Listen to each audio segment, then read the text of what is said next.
There was only one guy that could save Jimbo Fisher's career at Texas A&M, and it wasn't any of the 5-star recruits he brought there because they were transferring out. Instead, I thought it would be fun to see how Johnny Manziel played in modern-day college football. He won a Heisman in college, but besides that, he only took home bowl trophies. So the goal for today's video is to win Johnny Manziel a conference championship, a national championship, and not one, but 2 Heisman trophies. 10 years ago, Money Manziel scored 47 total touchdowns for the Aggies in his redshirt freshman year, so that's going to be a tough number to top, especially without being able to throw to Mike Evans. Instead, he's going to have to rely on wide receivers such as Chase Lane to actually catch it, and even though all of his receivers had a rough start, he was almost unstoppable as his dual threat abilities gave the Appalachian State defense all sorts of issues. He got the Aggies a win they couldn't get in real life, but he only scored 3 touchdowns, so he was going to need more at Miami if he wanted to make the Heisman watch list, and that's where he pulled off his first rushing one. On top of that, Johnny Manziel was surgical, picking apart the Hurricanes, and he ended the third quarter doing what he does best, extending plays and making a last-second throw for another touchdown. He had a much better game this week, and this wouldn't be the first time that Johnny Manziel played against an Alabama team that was ranked number 1. In fact, this would be the 3rd time, and Nick Saban had to be sick of watching him dot up his defense. We all know that's not the only thing Johnny Manziel can do though, as he turned a broken play into something, scrambling for a 31-yard touchdown, and then to top off a huge win over the Crimson Tide, Johnny Football showed why he was so good. As expected, he made sure that Texas A&M didn't have any issues against Youngstown State the following week, where his receivers did a lot of the work for him, and he got credited with this stat line. But there's a reason that the SEC is known as the toughest conference in football, and that's because almost every game is a close battle against teams that are incredibly talented. So despite Money Manziel's best efforts to keep us ahead, he had to watch from the sidelines as KJ Jefferson tried to ruin Texas A&M's undefeated season. Fortunately, he did get a chance to try to tie the game up and send it to overtime, and even with a lucky fumble recovery here, it simply wouldn't be enough to get the win. Even though this loss hurt badly, since the SEC West is very stacked, it wouldn't ruin his chances of making a conference championship or the playoffs. On top of this, his Heisman odds were somehow better than ever, so despite last week's loss, Johnny Manziel was still on track to reach his season goals. He broke Ole Miss fans' hearts by scoring the game winner in the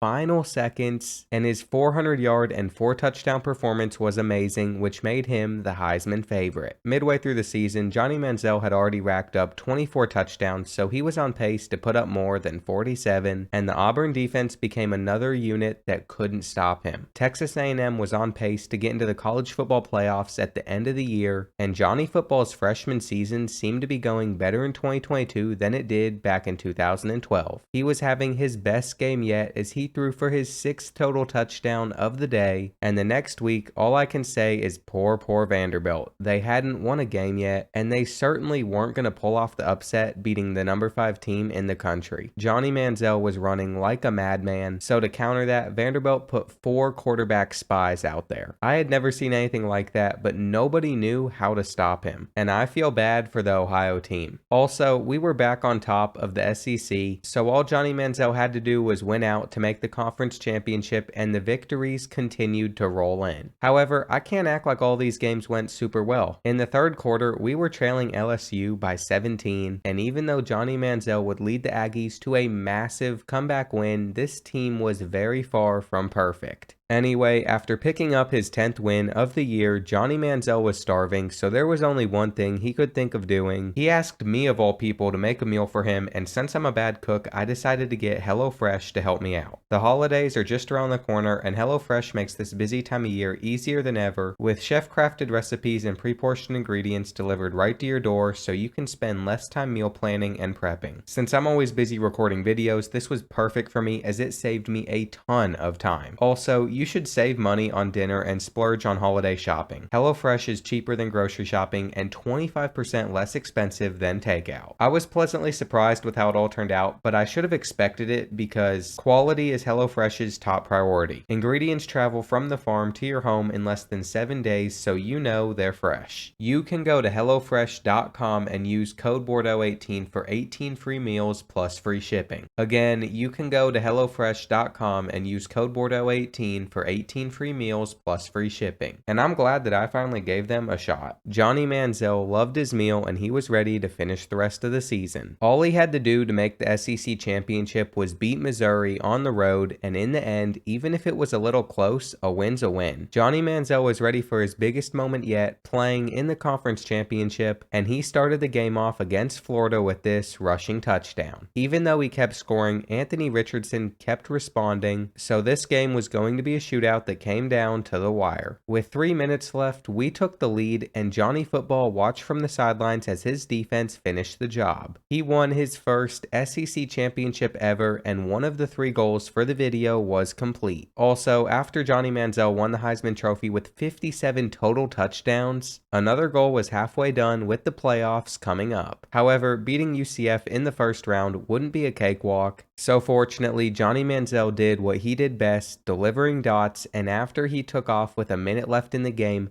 outrunning everybody on the field with an incredible 43-yard touchdown that would seal the deal. He was moving on to the national championship, and he started it off by taking in this rush for the opening touchdown, but that lead would not last long. To start the second quarter, Johnny Manziel became the first quarterback to ever break his own collegiate record 10 years later, as he was still the leader for passing yards in a season at Texas A&M. This was the greatest year I had ever seen from a player as he continued to break records, and they were all ones that were already his. However, it's impossible to win a game when your defense can't get a stop. Johnny Manziel continued to tie it up throughout the second half, and yes, this was a catch, but no matter how well he played in the overtime thriller, he simply couldn't keep up with the Oregon Ducks. So after this failed 2-point conversion attempt, he had to watch his team lose 79-77 from the sidelines. His 10 total touchdowns weren't enough, and it's a good thing he had one more year of eligibility because he needed to redeem himself. Johnny Manziel's sophomore year started at Texas, and just like he did the previous season, he was making miraculous throws on the run. He was by far the best quarterback in the country, and it wasn't even close, so it shouldn't be a surprise he took down the Longhorns while putting up these wild stats. Remember, my goal is to win back-to-back Heisman trophies, along with finally getting Johnny Manziel a much-deserved national championship. So it's very important the rest of the year goes well, and there's a reason Vanderbilt sticks to baseball. Money Manziel had torn defenses apart so far this season, but Tennessee wasn't letting him dominate them the same way. He barely got his team the win, and this was the worst game he had yet, but that wouldn't last. He immediately bounced back the following week at home against Kentucky, and when the Wildcats have cornerbacks that defend like this, it is no surprise that he played well. Johnny Manziel was now the Heisman favorite, but he had to play against one of the 2 teams that has beaten him in his second career. The SEC West was going to be a battle again, so luckily Johnny Football would come out and drop a 41-yard bomb to wide receiver Ainias Smith like it was nothing, and by the end of the game it was clear that he got the revenge that he needed against the Razorbacks. I mean, 40-7 is ridiculous, but it seemed like Texas A&M actually had a defense this season as we held North Texas to 7 as well. Anyway, this was the biggest game of the year with the SEC West on the line and the top 2 teams facing off. So I was not surprised that Johnny Manziel rose to the occasion. He was feeling himself today as he ended the first half dropping another beautiful throw into the arms of Ainias Smith, and with how quick he was, this was by far the most fun I ever had watching a college football player. His second career was going way better than his first, with this sealing the game, and that was a huge win for the Aggies. Now, if we wanted to win the SEC, all Johnny Manziel would need to do is make sure we won out. And honestly, I couldn't see this team losing if we continued to play this way. Having a quarterback this good was a blessing, but after falling down 13-0 to Auburn on the road, it was possible Johnny Manziel could leave Jordan-Hare Stadium with a loss. Only 30 seconds remained when he got the ball back down by 3, but he did what he does best, throwing a perfectly lofted ball over the defense while falling out of bounds, and from there, he didn't go for the tie, he went for the win as Johnny Football completed a perfect 30-second drill on just 4 plays. I couldn't believe he pulled that off, but he needed to finish the season, and all of a sudden winning games was a little bit more challenging for us, and I'm not quite sure why. I mean, it's not like it mattered with how effortlessly Johnny Manziel would throw touchdowns, but it made some of these final matchups way more difficult than they needed to be. Anyway, we won in the snow, and even though unranked SEC schools had been giving us issues, number 15 BYU was cake. I have no idea why they were such an easy win, but it kept Johnny Manziel on pace to win the Heisman. And the last game of the regular season against LSU couldn't have gone any better for the best team in the country. We scored 49 in our 12th win of the year, and now it was time for the SEC championship, where Johnny Manziel scrambled for a huge run, but he didn't get credit for the touchdown because he fumbled it away. It counts for points, but he needs more scores to secure the Heisman, and interceptions like this are not going to help either. With 2 minutes left, it was a tie game, and fortunately, we had the ball, so after Johnny Manziel hooked up with Chase Lane for this 39-yard deep ball on the Bulldogs, we were able to secure back-to-back SEC championships, and Johnny Manziel got back-to-back Heisman trophies with 53 total touchdowns. He was ready for the college football playoffs, and I couldn't believe the semifinal matchup was a rematch against Texas. It was a very packed stadium for this one, and they all watched in amazement as Johnny Football slung it 39 yards on the money for the first score of the day. He was 10 for 10, so he hadn't missed yet, but of course his first overthrow would come on a play that would have put us up 21 going into the half. Anyway, it didn't matter because we won, and Johnny enjoyed being showered in love. Now it was time for the national championship, but then I noticed something weird. Haynes King was the starting quarterback for us, not our star, and then I found out that Johnny Manziel dislocated his elbow partying too hard after our semifinal win, so he had to watch the championship from the sidelines. And this was the second time the quarterback I've used in this series has gotten injured in the big game, so I'm not sure how this keeps happening, but it's safe to say that Johnny Manziel was not too happy with this result. He never got a national championship in college, and he ended up going to the Falcons with the first pick of the draft.